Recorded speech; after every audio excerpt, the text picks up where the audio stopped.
जब भी कोई पेशेंट हेयर ट्रांसप्लांट के लिए आता है और जब भी पेशेंट हेयर लाइन मार्किंग का जो पार्ट आता है उस टाइम पे सबसे इम्पोर्टेंट जो चीज़ें रहती है वो हमें नोटिस करनी चाहिए। सबसे इम्पोर्टेंट जो चीज़ है पेशेंट की एक्सपेक्टेशन जैसे है कि नेचुरल हेयर लाइन होना चाहिए। तो नेचुरल हेयर लाइन में 4 चीज़ें आती है जो सबसे इम्पोर्टेंट है।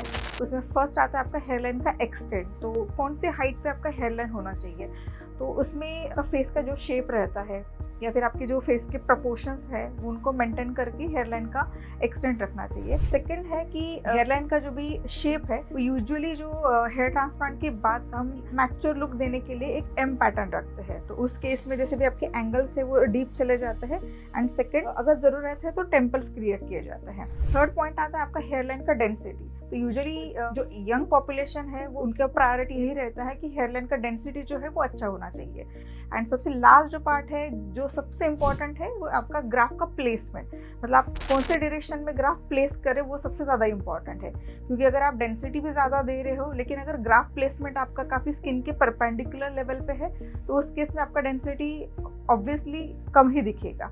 सेकंड पार्ट आता है आपका हेयरलाइन का डायरेक्शन एंगल में काफ़ी इंपॉर्टेंट रहता है क्योंकि उसी पार्ट में आपका ट्रांसप्लांटेड हेयर लुक देता है। हेयरलाइन का डायरेक्शन अगर आपके स्किन के पैरेलल है और आपके एग्जिस्टिंग हेयर के डायरेक्शन में जाता है वो तो ज़्यादा आपको नेचुरल लुक देता है। सेकंड है कि पेशेंट का प्रायोरिटी क्या है, क्योंकि जैसे यंगर पॉपुलेशन है वो मेनली थोड़ा सा low hairline and high density expect करता है। जो ओल्डर पॉपुलेशन या फिर मिडिल एज ग्रुप के जो भी मेल पॉपुलेशन रहता है उनका मेजोरिटी कवरेज पे ज़्यादा अटेंशन रहता है। तो ऐसे ही हमारे पास एक पेशेंट आए थे जिनका हेयर लाइन थोड़ा सा डिस्टर्ब था। तो जैसे अगर ये पेशेंट आप देखोगे तो ये पेशेंट का कहीं बाहर हेयर ट्रांसप्लांट हुआ था। अगर इस पेशेंट में जो भी गलती है हम वो डिस्कस करेंगे तो इसमें फर्स्ट है कि इनका डेंसिटी काफी अच्छा दिया है। डेंसिटी पार्ट में जो है ऑप्टिमम डेंसिटी है। जैसे हम पोस्ट ट्रांसप्लांट जो डेंसिटी रहता है उसी पैटर्न में इनका डेंसिटी दिया है। बट 3 चीजों में ये गलत गए हैं। जैसे कि फर्स्ट वाला पार्ट है उनका हेयर लाइन का जो शेप है, तो शेप में इन्होंने राउंड फ्रंट में करके एंगल में है और राउंड किया है तो उसमें लुक जो है अलग से आता है। तो जो एंगल्स है वो ज्यादा प्रोमिनेंट हो जाते हैं, हेयरलाइन है वो पीछे चला जाता है। एंड साइड से जो पार्ट आता है तो आपका एग्जिस्टिंग एंड ट्रांसप्लांटेड है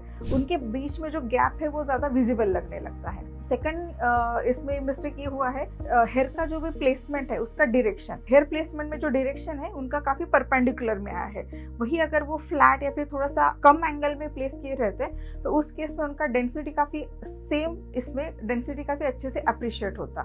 और थर्ड जो मिस्टेक है उनका हेयरलाइन का एक्सटेंड। अगर वही एक्सटेंड उनका जो भी हाइट है यहाँ सेंटर पॉइंट से लेके जो भी मिड हेयरलाइन वाला पॉइंट है उसका जो डिस्टेंस देखोगे तो कंपैरेटिवली उनके फेस के प्रोपोर्शन में नहीं जा रहा है। तो हमारे पास पेशेंट ये करेक्शन के लिए आए थे। पेशेंट का जो ओवरऑल जो प्रायोरिटी थी उसमें ये थी कि उनका हेयरलाइन का एक्सटेंड उनको सेम चाहिए था, हेयरलाइन उनको ऊपर नहीं लेनी थी। तो हमने मेनली उनके हेयरलाइन पे नेचुरल लुक के लिए एंगल करेक्शन स्टार्ट किया, जिसमें आप अगर देख सकते हो तो उसमें एंगल उनका करेक्ट किया है। कुछ हेयर ग्राफ उनके एंगल से निकाले हैं और प्लेसमेंट उनके टेम्पोरल ट्रायंगल में किया है।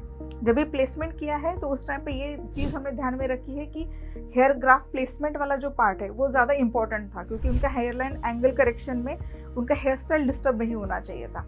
और सेकंड पार्ट था उनका हेयरलाइन का रिफिलिंग।